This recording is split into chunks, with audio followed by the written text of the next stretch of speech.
حضرت علی بن ابی طالب رضی اللہ عنہ کہتے ہیں کہ رسول اللہ صلی اللہ علیہ وسلم جب رکوع سے سر اٹھاتے تو یہ دعا فرماتے: سمیع اللہ لمن حمیدہ، ربنا ولک الحمد، ملء السماوات وملء الارض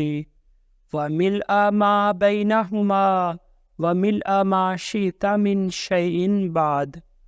اللہ نے اس شخص کی بات سن لی جس نے اس کی تعریف کی: اے ہمارے رب،